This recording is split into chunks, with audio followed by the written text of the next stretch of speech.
welcome to Storytime with Judy. Our book today is Brave Enough for Two. Well, Olive and Hoot are best friends. Olive likes to just stay home and read books and not do anything adventurous. Hoot is just the opposite. He likes to be adventurous. And one day he talks Olive into going out and them doing some adventurous things. Let's find out what happens. Hoot was Olive's very best friend in the whole wide world. But as you know, best friends don't always like the same things. Take, for example, adventures.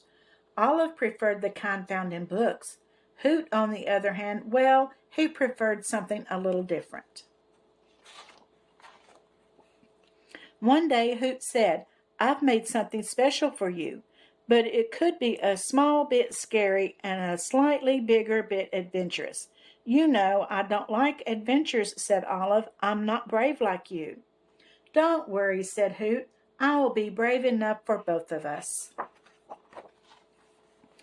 "It's very nice," said Olive. "Does it go high?"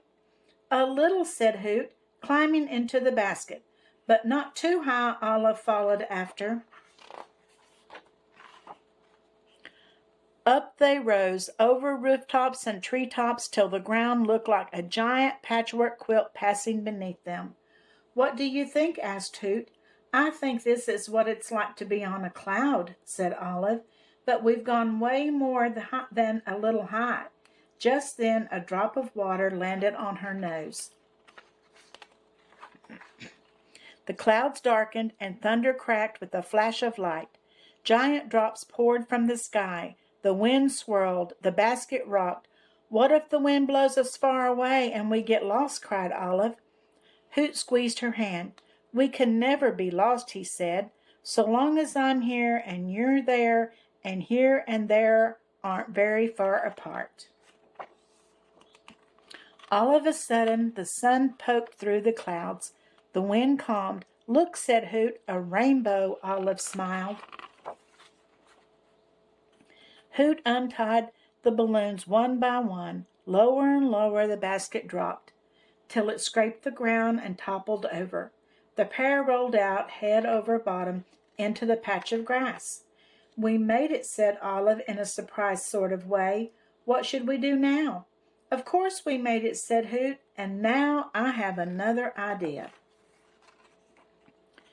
Hoot pushed the basket into a nearby river. "I've never been in a boat before," said Olive. "Then it will be the first time for both of us," said Hoot. Will we go fast?" asked Olive. "Maybe just a little," said Hoot, tying a flag to their ship's new mast. The boat bobbled and spun like a carnival ride. "What do you think?" asked Hoot. "I think we're going faster than just a little," said Olive. Down the river they sped till it became a bubbling cauldron of rocks and waves.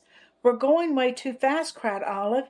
Hoot paddled with all his might. "Don't be afraid," he said. "I'll keep you safe." And he did. But on the shore Hoot stood silent. "What's the matter?" asked Olive. Hoot picked up a piece of his stuffing.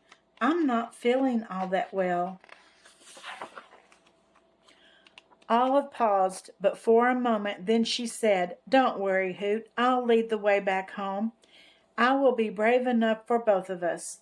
Hoot followed her every step. "It will be dark soon," he said. "If it gets dark, we might get lost." "Hoot," said Olive in a kind way, "so long as I'm here and you're there, and here and there aren't very far apart, we can never be lost." Just as the sun began to set, a familiar sight appeared. "Home," said Olive and Hoot together. That night Hoot got a patch. "For bravery," said Olive. "And tomorrow, how about I choose the adventure?" Hoot smiled. "I was afraid today," he said, "when my stuffing came out. But you were brave, and you kept me safe." "Don't ever be afraid," Olive whispered. "I'll always keep you safe." And she did. Well, I think that Hoot and Olive really had an adventure, don't you? I think going up in the sky in a balloon and then whirling down the river in a basket, those things would be scary for me, I think. What do you think? I hope you enjoyed this little story, and I hope you have a hoot of your own to sleep with at night. I'll see you again tomorrow, and don't forget to like and subscribe.